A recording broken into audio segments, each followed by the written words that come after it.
Bonjour à toutes et à tous, bienvenue à ce Parole d'expert concernant le kératocone.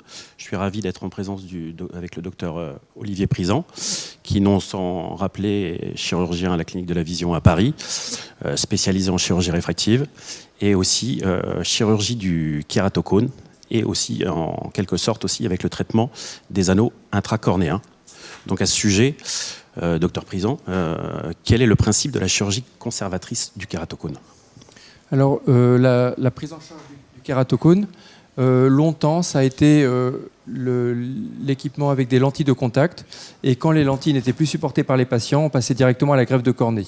Depuis une quinzaine d'années, a émergé une nouvelle chirurgie dite conservatrice du kératocone, qui permet de remplir les deux objectifs de cette chirurgie, à savoir faire remonter la vision des patients et d'autre part, stopper l'évolution de la maladie, surtout chez les patients jeunes qui sont les plus évolutifs. Donc pour faire remonter la vision des patients, on a deux méthodes dites cornéoplastiques qui permettent de modifier la forme de la cornée, puisque c'est ça le moyen qui permettra de modifier la vision des patients. Donc la première méthode cornéoplastique, c'est la pose d'anneaux intracornéens, qui est une méthode additive. Et la deuxième méthode, c'est le laser excimer topoguidé. Donc souvent, on combine ces deux méthodes dans le temps, en commençant par les anneaux intracornéens.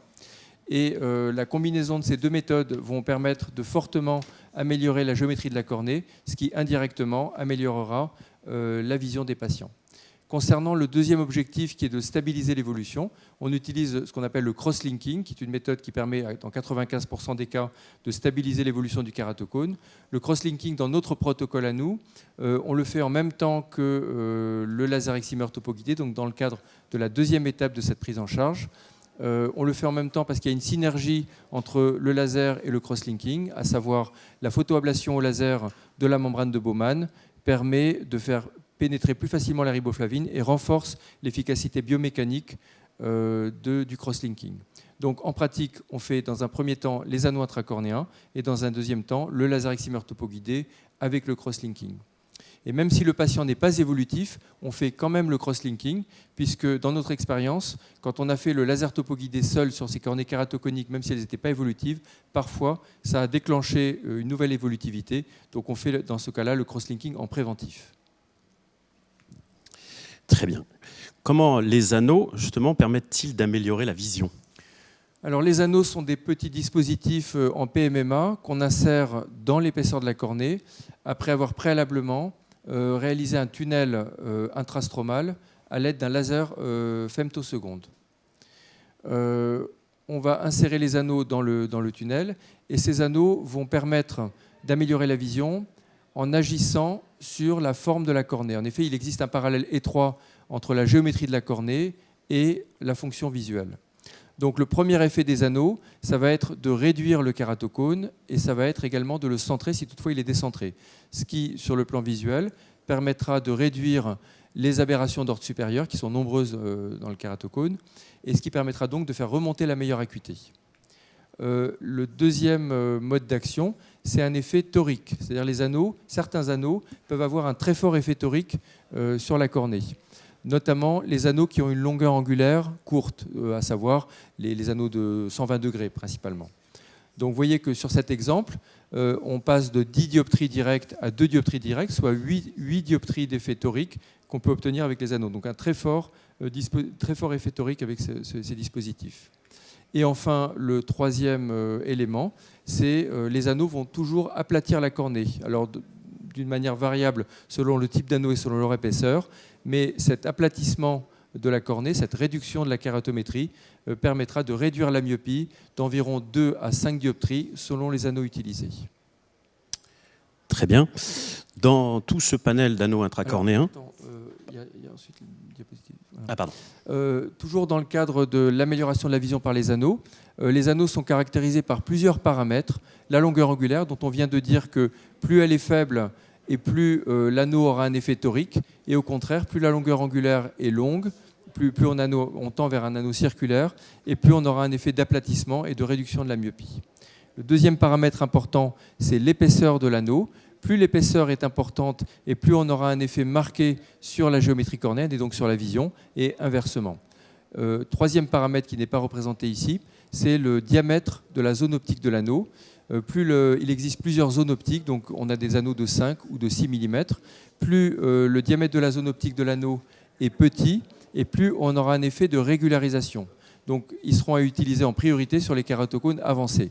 Dans notre expérience, on utilise principalement des anneaux de 5 mm par rapport aux 6 mm, mais il faut faire attention chez les patients très jeunes qui ont des très grandes pupilles. On peut avoir des effets de bord, des effets de halo, d'éblouissement, pour lesquels il faut faire très attention. Et quand on a une pupille trop large, dans ce cas, on peut se rabattre sur des anneaux de 6 mm.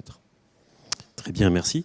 Dans tout ce panel d'anneaux intracornéens, comment choisir le bon anneau et pour quel patient ? Alors, les anneaux intracornéens, c'est une chirurgie qui est techniquement facile, beaucoup plus simple que d'opérer une cataracte. Ce qui est compliqué avec les anneaux, c'est pas tant de les poser, c'est plus de choisir les bonnes indications, c'est-à-dire de choisir les bons anneaux pour les bons kératocones et de savoir positionner les anneaux intracornéens au bon endroit. En effet, il n'y a pas deux kératocones qui se ressemblent. Donc, pour choisir les anneaux, on va se baser essentiellement sur le phénotype du kératocone, c'est-à-dire sur l'aspect topographique. On va se baser également sur le stade du kératocone qui peut être évalué par la valeur du Kmax, la kératométrie maximale. Ici, dans cet exemple, vous avez un Kmax à 55, donc un kératocone relativement avancé. On va se baser sur l'astigmatisme, donc kératométrique et réfractif. Ici, vous avez 6 dioptries d'astigmatisme direct. On va se baser également sur la pachymétrie minimale, encore que ce soit un paramètre pas trop important pour les anneaux, ce n'est pas un facteur limitant pour les anneaux, mais c'est un facteur limitant, ça sera un facteur limitant pour l'étape suivante qui sera le cross-linking avec le laser topoguidé. Et enfin, paramètre important, on va se baser sur la réfraction. La grande majorité des kératocones sont heureusement myopes, et comme on l'a dit tout à l'heure, les anneaux intracornéens pourront réduire la myopie, de même que la procédure suivante, le laser topoguidé. Là où on rencontre un problème, ça va être pour les kératocones rares qui sont très faiblement myopes, voire hémétropes, voire beaucoup plus rarement hypermétropes. Ceux-là, on sait qu'on va les hypermétropiser. Donc ensuite, le choix de l'anneau, comme on l'a dit, va se baser essentiellement sur l'aspect topographique. Et le concept important à retenir, c'est que chaque anneau, on a vu qu'il y a différentes sortes d'anneaux, chaque anneau va générer ce qu'on appelle un pattern d'aplatissement, un profil d'aplatissement. De la même manière qu'avec le laser excimer, on a un profil d'ablation, ici on aura un profil d'aplatissement qui sera différent qualitativement en fonction de chaque type d'anneau et également quantitativement en fonction de l'épaisseur de chaque anneau. Donc vous voyez sur cette image, sont représentés par exemple en haut à gauche avec un anneau de 160 degrés, vous voyez la tache bleue qui est obtenue par carte différentielle entre pré- et post-opératoire, on voit l'effet d'aplatissement de cet anneau. Vous voyez que si on passe à gauche sur B, on a l'effet d'aplatissement quand on met deux anneaux de 160 degrés. Si on descend, on a toujours les deux mêmes anneaux de 160 degrés, mais avec une épaisseur plus importante, donc un pattern qui est beaucoup plus marqué. Donc la difficulté avec les anneaux, ça sera de choisir les bons anneaux pour obtenir le pattern d'aplatissement qui correspond le plus au kératocone qu'on cherche à traiter. Voilà. Donc sur ces anneaux, quelles sont à l'heure actuelle les innovations ? Alors, en matière d'innovation pour les anneaux intracornéens, il y a plusieurs laboratoires dans le monde qui distribuent, qui fabriquent ces anneaux. Celui qui est le plus innovant, qui propose régulièrement chaque année, depuis des années, des nouvelles technologies, c'est le laboratoire Medifacos au Brésil, qui en France est distribué par Opta France. Donc Medifacos la dernière innovation que Medifacos a proposée, qui a été un grand pas en avant, pour les anneaux intracornéens, ça a été de proposer les anneaux dits asymétriques, c'est-à-dire qui ont un gradient d'épaisseur. Là où les anneaux classiques ont une épaisseur constante, les anneaux asymétriques ont un gradient d'épaisseur. Donc ils existent en version 160 et 330 degrés. Pour les anneaux 160, l'extrémité distale, arrondie, comme vous pouvez le voir sur la diapositive, est 100 microns plus épaisse que l'extrémité proximale qui présente une encoche. Ils existent en version 200-300 et en version 150-250 microns. Il existe bien sûr en version clockwise et counterclockwise parce qu'il y a forcément un sens. Ils existent également en version 330 degrés, donc quasi circulaire, et cette fois c'est le corps de l'anneau qui sera 100 microns plus épais que les deux extrémités proximales. Très bien, merci docteur. À qui s'adressent donc justement ces anneaux Keraring asymétriques ? Alors ces anneaux asymétriques s'adressent à certains types de kératocones. Donc on a essentiellement pu identifier 3 phénotypes de kératocone qui sont des très bonnes indications pour ces anneaux. Le phénotype duck, en anglais ça veut dire canard. Vous voyez, l'aspect topographique kératométrique ressemble à un canard. Ce phénotype est marqué par 2 hémiaxes cambrés, avec l'hémiaxe inférieur qui est plus cambré que l'hémiaxe supérieur. Et ces 2 hémiaxes ne sont pas alignés, ils dessinent un SRAC, c'est-à-dire une angulation qu'on peut observer entre ces 2 hémiaxes. Donc dans ce phénotype, on pose un seul anneau 160 degrés asymétrique, avec l'extrémité de l'anneau la plus épaisse, distale, positionnée en regard de l'hémiaxe le plus cambré. L'autre phénotype qui est concerné par ces anneaux asymétriques, c'est le phénotype en bonhomme de neige, donc snowman en anglais. Il est marqué par la présence de 2 hémiaxes cambrés, l'hémiaxe cambré inférieur étant plus cambré que l'hémiaxe cambré supérieur, et ces 2 hémiaxes cambrés étant cette fois alignés.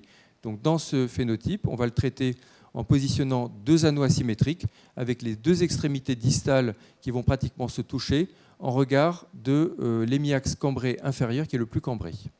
Enfin, une troisième indication beaucoup plus rare, qui est une indication pour poser des anneaux asymétriques de 330 degrés. Il n'y a pas de nom particulier, ce sont des kératocones paracentraux avec faible astigmatisme. Et dans ce cas, on positionnera l'anneau 330 degrés asymétrique tel qu'il est représenté sur la figure. Très bien.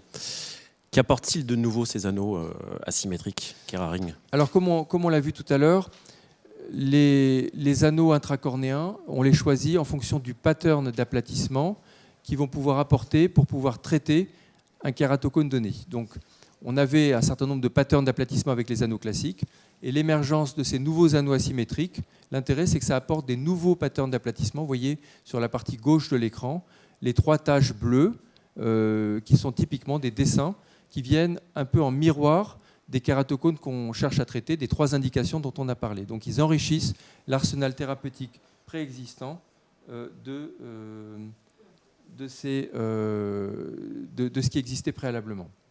Et nous avons publié, tu peux mettre la diapositive suivante, nous avons publié la première étude et à notre connaissance la seule étude sur ces anneaux asymétriques 160 degrés, qui s'est paru dans Cornea en octobre 2019, et on a actuellement d'autres projets en cours de publication.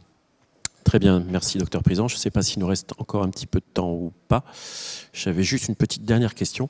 On entend parler de chirurgie réfractive du kératocone. Est-ce que vous pouvez nous en dire un petit peu plus? Oui, alors c'est un concept qui émerge. La chirurgie réfractive du kératocone, ça peut paraître un non-sens, puisque en soi, la chirurgie réfractive cherche à corriger, donc cherche à autonomiser les patients pour qu'ils ne mettent plus de correction. Et le kératocone est bien sûr une contre-indication à la chirurgie réfractive. Donc pourquoi parler de chirurgie réfractive du kératocone? Eh bien parce que cette chirurgie conservatrice existe depuis une bonne quinzaine d'années, et avec notre expérience croissante et surtout avec l'émergence de nouveaux dispositifs qu'on sait de mieux en mieux utiliser, on arrive à améliorer la vision des patients. Améliorer la vision des patients, ça veut dire d'une part faire remonter leur meilleure acuité corrigée, mais ça veut dire également traiter leur réfraction.